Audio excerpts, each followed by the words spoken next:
Welcome back, ladies and gentlemen, with our second topic today. The month of October is the month of the initiative of breast cancer and the awareness concerning this. To shed more light on this, we have the pleasure to have this phone with Dr. Tamer Manie, consultant and associate professor of surgical oncology at the National Cancer Institute. Good morning, sir. Good morning. Dr. Tamer, could you give us an idea about the initiative of the month of October for the breast cancer awareness? Okay, so as you all know, the month of October is the breast cancer awareness month. So we tried to do an initiative that has a lot of points.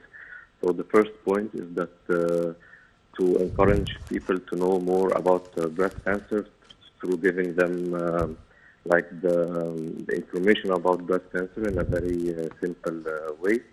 The other thing also is to encourage them to spread the awareness through working out, wearing pink, which is a sign for the breast cancer.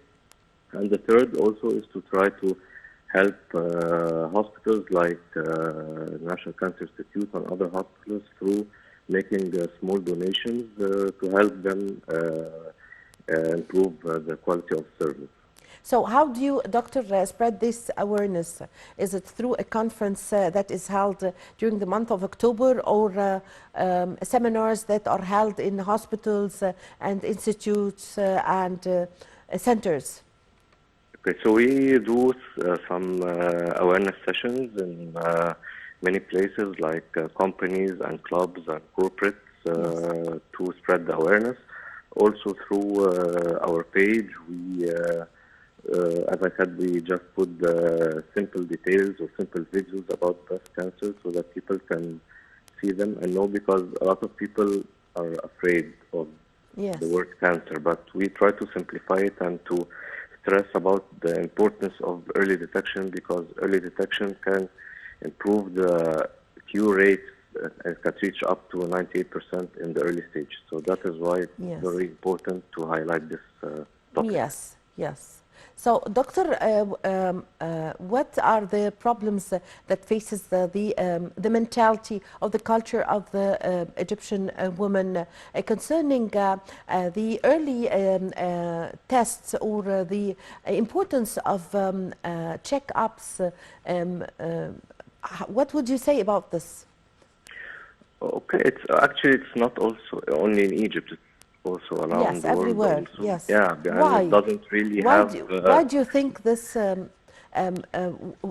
I mean, any woman would be, a cultured and educated woman would always be keen on making checkups and early tests in general. Yes. I think the most important problem is that when a woman feels that she can have a lump or that can be suspicious for breast cancer, she compares herself to one of her friends or relatives that had this experience, and it ended up in a bad way.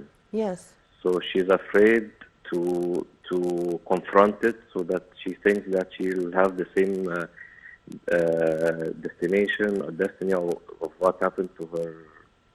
Yes, it's a way of escaping or running away from the truth. Yes. Okay. Yes. What about women who have a history in the family? Okay, so we have to highlight that we have two types of history. So we have the family history, which is if any woman has a family member in her family with breast cancer, this increases her risk of having breast cancer than another woman who doesn't have.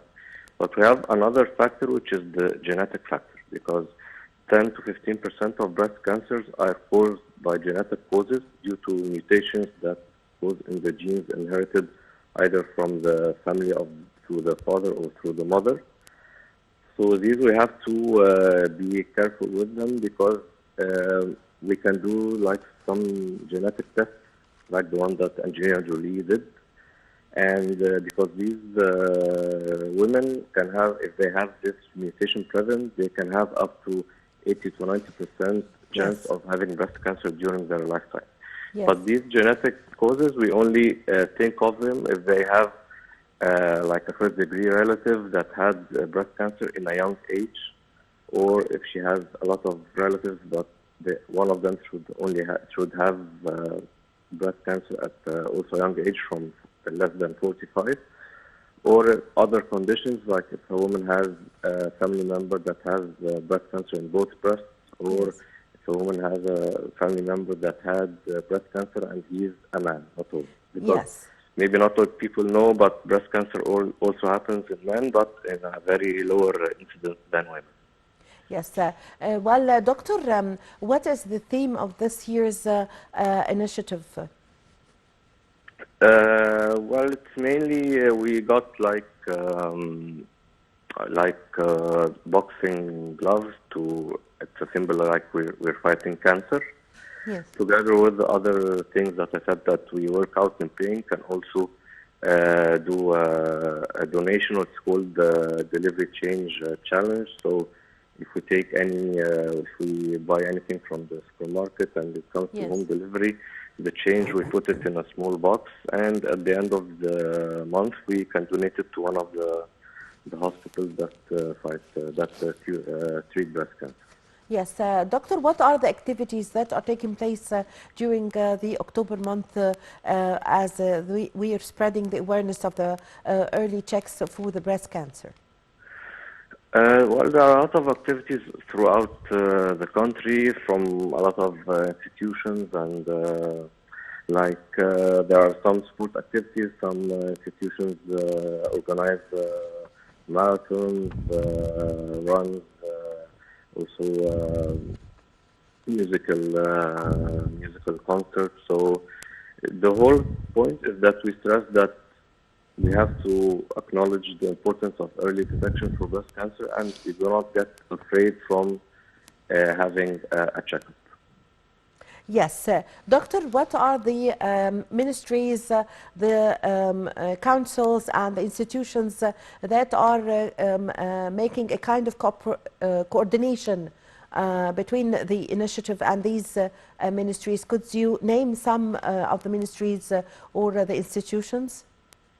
Actually, we're not collaborating like officially with any institutions, but I'm Yes. from the National Cancer Institute, so I try to also in my sessions highlight the role of the National Cancer Institute in fighting breast cancer, and also highlight the role of other hospitals, whether governmental or non or NGOs that fight the breast cancer, because now women have a lot of options. Maybe a few years ago, we didn't have really a lot of options in treating breast cancer, but now we have a lot of hospitals that give this service, and also recently a lot of our governmental hospitals are giving what we call the targeted therapy, which is Yes, very yes, expensive, but yes. it's getting it all for free. So it's very good what happened in Yes, the last few yes. years regarding this topic. Yes, I thank you very much for your valuable information. Dr. Tamer Manie, consultant and associate professor of surgical oncology at the National Cancer Institute. Thank you very much for joining us over the phone. Well, with this, my dear viewers, we come to the end of this episode of our program, The Breakfast Show. My name is Amal Mukhtar. Thank you for watching.